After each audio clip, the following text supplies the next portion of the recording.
নমস্কার বন্ধুরা, Maiti digital support YouTube চ্যানেলের পক্ষ থেকে সকলকে অসংখ্য ধন্যবাদ। তো বন্ধুরা, চলে এসেছি এই চ্যানেলের মধ্যে আবারও একটা নতুন ভিডিও নিয়ে। আজকের ভিডিও হচ্ছে মেন বিষয়বস্তু, সেটা হলো অন্নপূর্ণা ভাণ্ডার। যে সমস্ত মহিলাদের অন্নপূর্ণা ভাণ্ডারে ৩,০০০ টাকা এখনও পর্যন্ত অ্যাকাউন্টে আসেনি, কী কারণে আসেনি, কেন আসেনি, তার ডিটেলস এই ভিডিওতে আমরা আলোচনা করব।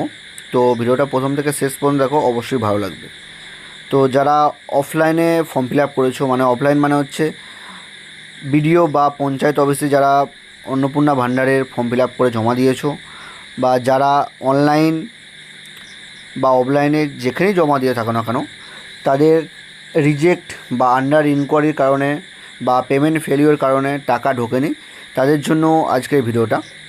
তো যারা অফলাইনে ফর্ম ফিল আপ করেছো তাদের বিষয়টা আমি পরে বলছি।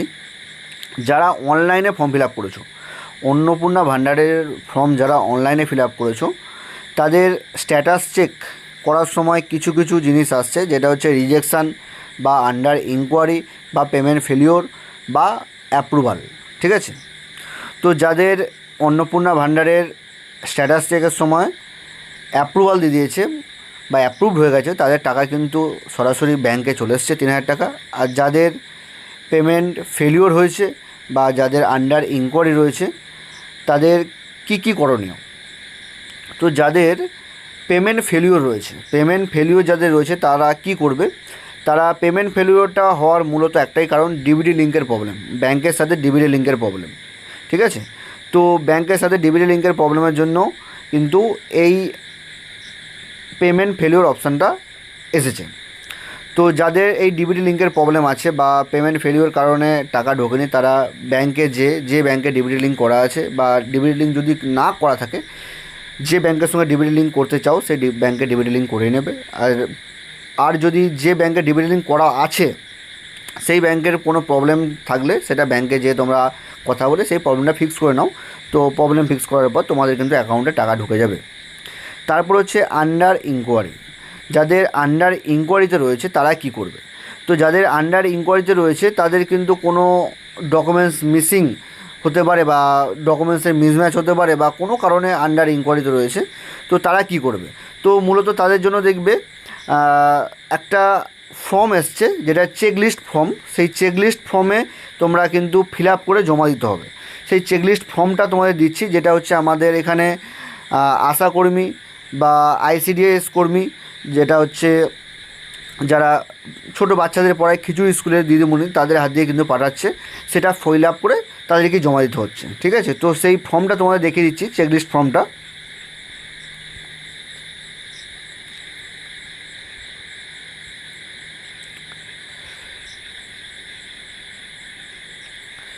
সেই চেকলিস্ট ফর্মটা হচ্ছে এই হচ্ছে সেই চেকলিস্ট ফর্মটা। এখানে দেখতে পাচ্ছ প্রথমেই অন্নপূর্ণা আইডি নাম্বার দিতে বলেছে। এই অন্নপূর্ণা আইডি নাম্বারে কী করতে হবে? যারা অনলাইনে ফর্ম ফিল আপ করেছো তাদের একটা আইডি নাম্বার দিয়েছে, অ্যাপ্লিকেশান নাম্বার, সেটা কিন্তু এখানে লিখে দেবে। তারপর হচ্ছে আধার নাম্বার, ভোটার নাম্বার। যে অ্যাপ্লিকেশান করেছে অন্নপূর্ণা ভাণ্ডারের জন্য তার আধার নাম্বার, ভোটার নাম্বার দিতে হবে। তারপর দিয়েছে যিনি অন্নপূর্ণা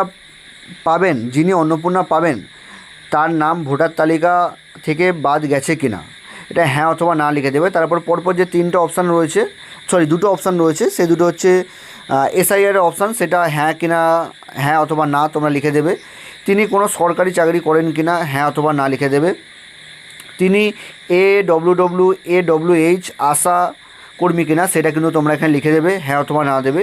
তিনি ইনকাম ট্যাক্স দেয় কিনা, সেটা কিন্তু এখানে লিখে দেবে। তাদের দোতলা, তিনতলা, চারতলা বাড়ি আছে কিনা, সেটা কতলা বাড়ি রয়েছে সেটা লিখে দেবে। তিনটার বেশি পাকা ঘর আছে কিনা সেটা লিখে দেবে। 4 চাকা বা ট্রাক্টর আছে কিনা সেটা লিখে দেবে। স্বামী সরকারি চাকরি করে কিনা সেটা লিখে দেবে। পারিবারিক ইনকাম কত সেটা লিখে দেবে। জমির যদি থাকে জমির পরিমাণ কতটা সেটা লিখে দেবে। 3/6/26 2026 3,000 টাকা পেয়েছে কিনা সেটা লিখে দেবে। 1/7/26 3,000 টাকা পেয়েছে কিনা সেটা হ্যাঁ অথবা না লিখে দেবে। তারপর একটা যে অন্নপূর্ণা ভাণ্ডারে ফর্ম ফিল আপ করেছে, যার টাকা ঢোকেনি, তার একটা সিগনেচার এখানে করে দিতে হবে। অ্যাপ্লিকেশান সিগনেচার এখানে দিতে বলেছে, এটা করে দেবে। আর নিচের পোর্শনটা এটা সরকারি ইউজের জন্য। ঠিক আছে? এই হচ্ছে সেই চেকলিস্ট ফর্ম যাদের আন্ডার ইনকোয়ারিতে রয়েছে। তো সেই চেকলিস্ট ফর্মটা দেখে তোমরা কিন্তু এটা ফিল আপ করে নিতে পারবে। যদি তোমাদের বাড়িতে দিয়ে যায় আশাকর্মী বা আইসিডিএস কর্মী যদি দিয়ে যায়, তো ভালো, না হলে আমার ভিডিও ডেসক্রিপশানে এর একটা পিডিএফ ফাইল দেওয়া থাকবে, সেটা কিন্তু তোমরা প্রিন্ট আউট করে ফিল আপ করে নিতে পারো। ঠিক আছে, এই হচ্ছে যাদের আন্ডার ইনকোয়ারিতে রয়েছে। তো তারপর হচ্ছে যারা অফলাইনে ফর্ম ফিল আপ করেছো, অফলাইন বা বিডিও অফিস বা পঞ্চায়েতে জমা করেছো, তাদের যদি সেম প্রবলেম, টাকা যদি না ঢুকে থাকে, তারাও কিন্তু এই ফর্মটা ফিল আপ করে জমা দিতে পারো। তো এরপর কি স্টেপ হবে বা এরপর কি প্রসেস হবে সেটা কিন্তু এখনও পর্যন্ত আমরা জানতে পারিনি। তো আশা করি এই ফর্মটা ফিল আপ করার পর যাদের টাকা ঢোকেনি তাদের 100% ঢুকে যাবে। তো এর মধ্যে কিছু জিনিস ম্যান্ডেটারি রয়েছে, যারা ইনকাম ট্যাক্স দেয় বা জিএসটি যাদের রয়েছে, ঠিক আছে, যাদের সরকারি চাকরি করে কিনা, এইগুলো কিন্তু তাদের নাও দিতে পারে বা দিতেও পারে, এটা পুরোটাই নির্ভর করছে গভর্নমেন্টের ওপর। তো এই ভিডিওতে আমি বোঝাতে চেষ্টা করেছি যে অন্নপূর্ণা ভাণ্ডারের যাদের টাকা ঢোকেনি, যাদের পেমেন্ট ফেলিওর রয়েছে বা যাদের আন্ডার ইনকোয়ারিতে রয়েছে, তারা কি করবে। যাদের পেমেন্ট ফেলিওর রয়েছে তারা কিন্তু ডিবিটি লিঙ্ক চেক করাও, আর যাদের আন্ডার ইনকোয়ারিতে রয়েছে তারা এই চেকলিস্ট ফর্মটা ফিল আপ করে আশাকর্মী বা আইসিডিএস কর্মীদের কাছে কিন্তু জমা করতে পারো। এই হচ্ছে আজকের ভিডিও। যদি ভিডিওটা ভালো লেগে থাকে অবশ্যই ভিডিওটাকে একটা লাইক করবে, আর যদি চ্যানেল নতুন হয়ে থাকো অবশ্যই চ্যানেলটা সাবস্ক্রাইব করে পাশে আসা বেল আইকনে ক্লিক করে নোটিফিকেশান অন করে নেবে। ভিডিওটা আজকের জন্য এই পর্যন্তই, দেখা হচ্ছে পরবর্তী ভিডিওতে।